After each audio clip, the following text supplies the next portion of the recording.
Secretary of Parliament and his team are able to present to you a communique that came out of the P20 Speakers Summit. The P20 Speakers Summit, Deputy President, drew to a close in October, where it closed a remarkable chapter in our journey towards shaping a more inclusive, sustainable, and resilient global future, which has been marked over the 2 days where we met as a summit to deliberate on a number of issues.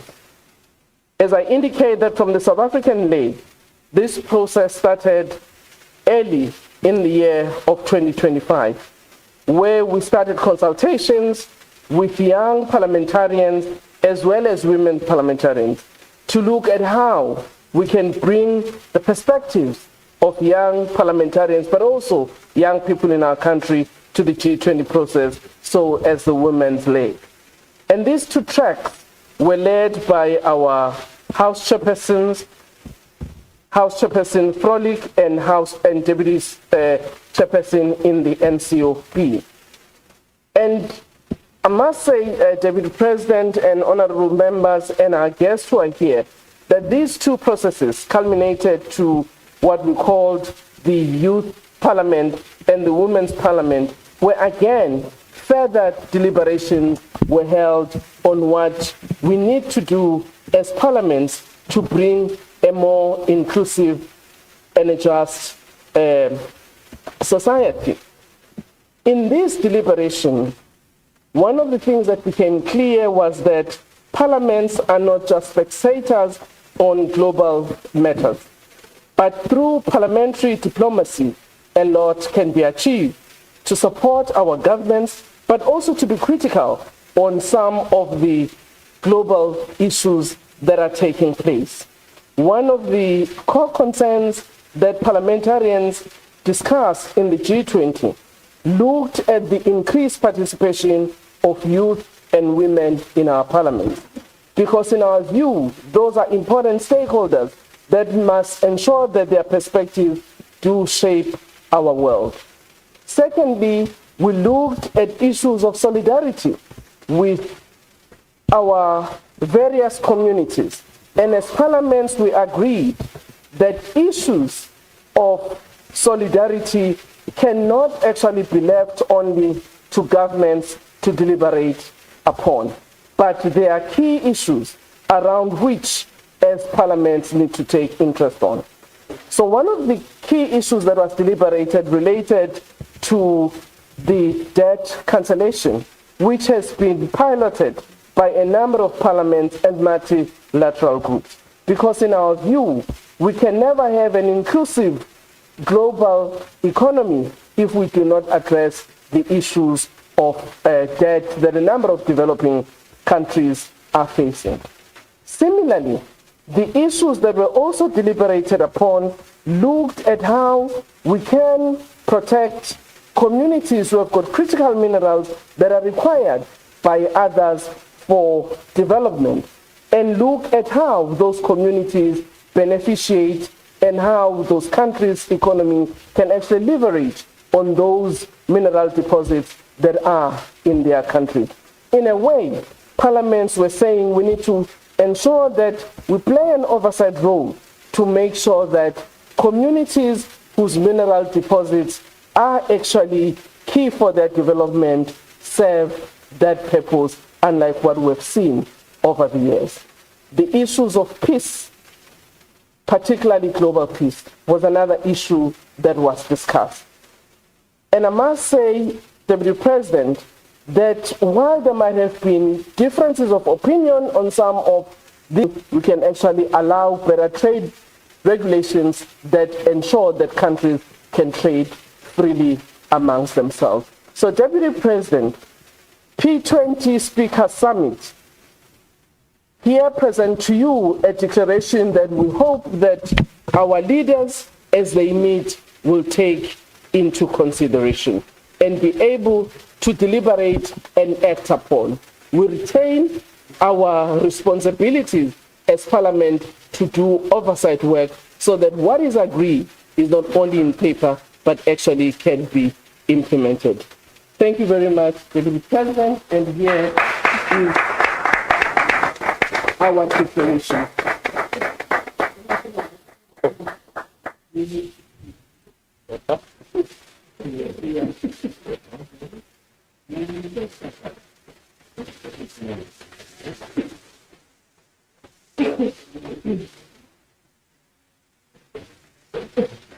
Thank you. As I close, I want to recognize House Chairperson Foley was also one of the key organizers with other House Chair and our Secretary to Parliament. Thank you. And the Secretary to the National Council of Provinces, Advocate Pindela, who's sitting in the back. Thank you very much, Honorable Speaker. I would also take this opportunity and welcome the House Chairperson, Honorable Foley, who has just joined us now. Now I will like to call upon His Excellency the Deputy President of the Republic of South Africa, and Mashatile, to have the acceptance remarks.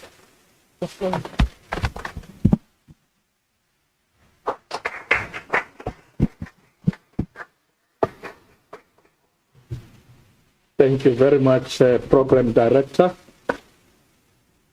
House Chairperson, Honorable Majosi,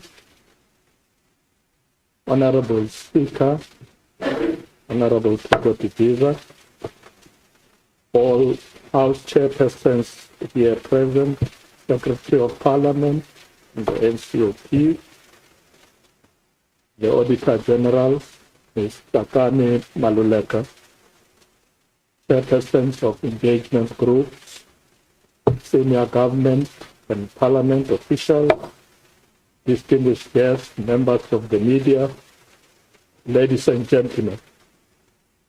It is my distinct honor on behalf of the government of the Republic of South Africa to formally receive the SAI 20 Summit Communiqué, the P20 Declaration, and the accompanying joint declaration of the inaugural P20 meeting of young parliamentarians and the joint declaration of the second P20 meeting of women parliamentarians 2025. These instruments collectively represent the strength of multilateral engagement and the depth of democratic legitimacy within the G20 processes. They ensure that the voices of oversight institutions, parliaments, women, and youth are not only heard, but embedded in the architecture of global governance. The Supreme Audit Institution, SAI 20 Communiqué, reminds us of the indispensable role of Supreme Audit Institutions in promoting accountability, transparency, and sound governance. Your insights and recommendations underscore the critical role that SAIs play in strengthening governance, promoting fiscal responsibility, and ensuring that public resources are used efficiently and effectively for the benefit of our citizens. The communique we received today is more than a statement of intent. It is a roadmap for action. It highlights two pivotal priorities. First one, accelerating efforts to unlock and leverage public infrastructure funding for equality, sustainable growth, and improved quality of life. This aligns with SDG 9 and calls for collaborative planning, technology-driven transparency, and robust governance frameworks to close infrastructure gaps. Second one, bridging the skills gap for a future-ready workforce. as articulated under SDG 4, emphasizing education as a catalyst for social justice and economic transformation. The recommendations on curriculum innovation, equitable access, and public-private partnerships resonate deeply with our national and global aspirations. Its recommendations on unlocking infrastructure funding and bridging the skills gap for a future-ready workforce aligns perfectly with our G20 presidency theme, which is solidarity, equality, and sustainability. These priorities are not abstract. They are about building societies where governance is transparent, development is inclusive, and progress is sustainable.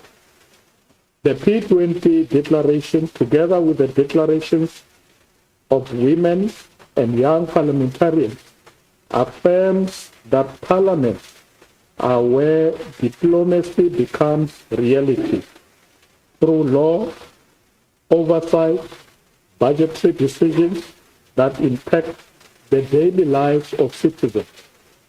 These voices make the global policy table broader, fairer, and more representative. They remind us that global governance must reflect gendered experiences and generational justice, not only in theory, but also in process. I therefore also acknowledge the joint declaration of the second P20 meeting of Women Parliamentarians 2025, which advanced the imperative of gender-responsive legislation, equal representation, inclusive budgeting, and closing gender gaps in access to opportunities, especially in climate, energy, finance, and digital transformation. And also the joint declaration of the inaugural P20 meeting of young parliamentarians, which has affirmed the lived realities, aspirations, and innovative capacity of young legislators globally, and called for future-proof development, meaningful youth seats in oversight and budget processes, and an international bridge between generations in lawmaking. These two declarations are not side documents. They are core instruments of democratic legitimacy. They ensure that parliamentary solidarity encompasses gendered experiences and generational justice, not just in theory, but in practice. Next week, South Africa will host the G20 Social Summit in Ekurhuleni, Gauteng Province, bringing together engagement groups, social movements, and grassroots voices from across the world. Its declaration will be handed directly to President Ramaphosa as the chair of the G20, an authentic message from the people of the world. Our responsibility is to ensure that this summit is inclusive, equitable, and reflects the lived realities of those too often excluded from decision-making of global importance. On behalf of the Government of the Republic of South Africa, I formally receive this declaration and commit to elevating their priorities as we conclude our G20 presidency and as they feed into the final Leaders Summit outcome. South Africa's G20 presidency has insisted that the G20 must lift all voices and not leave constituencies behind. And today, through these instruments, including the voices of women and young parliamentarians, the global policy table becomes broader, fairer, and more representative. In conclusion, Program Director, let us view these documents not as the end of a process, but as the beginning of renewed collaboration, transforming principles into measurable progress for all. Thank you very much, and I'm happy that you had the opportunity to spend this afternoon with us. Thank you very much.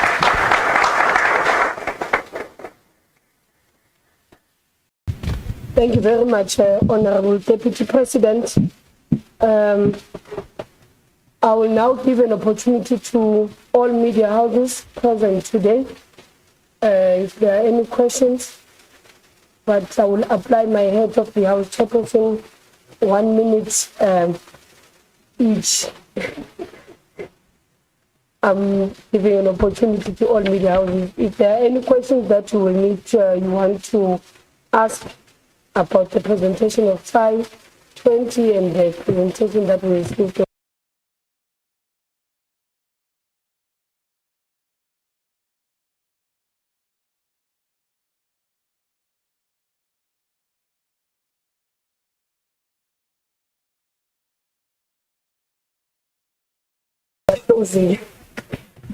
I'm happy then to go to the last item for this afternoon, which is the closing.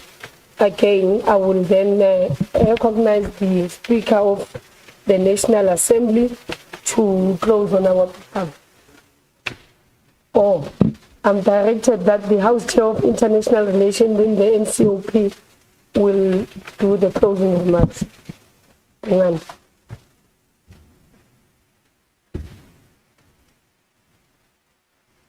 Thank you, Honorable House Chairperson Majosi, the Speaker of the National Assembly of the Parliament of the Republic of South Africa, the Auditor General, the first one, the first and that one. You, the Deputy President of the Republic, the leadership of Parliament as a whole, all the other participants in this session that we are having here. It was a great session indeed, that the Parliament and the Republic of South Africa was given an opportunity to host this memorable event of the P20 and those of the sector meetings. So this work which is done today in giving the declaration to the President, the Deputy President of the Republic, is a proof that our constitution enjoins the three arms of the state to work together. I know that it would have been ideal that the judiciary was supposed to be here, and then so that the three arms of state can be working together, although they operate independently, but at the same time they do their work in support of our democracy. So, Speaker, the work which we have done, it was so difficult. Sometimes full with tensions, fighting among each other, who must come, who must do what. But at the end of the day, as the former President Mandela said, it always feels difficult until it is done. So today is a proof that it is done. It is done. So siyabonga wonke umuntu okhona.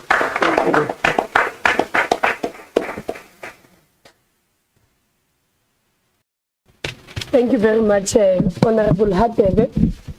Now we've come to the end of the program, and thank you to everyone who have attended today. Advocate Pindela, you were seated right at the back. I didn't see you and the STP there as well. My apologies to recognize you at the end. I just saw, I heard that Advocate Pindela, but I was wondering where you are seated. We've come to the end of the program, and thank you very much for gracing this event and this short program of ours in this afternoon. I would say the program stays adjourned. Thank you very much. Thank you. Maybe let us allow, before we leave, let us allow His Excellency the Deputy President and the Speaker and the Auditor General to first exit, and then let us allow His Excellency and the Speaker and the Auditor General to move first, and then we will follow them after. Thank you. You like that?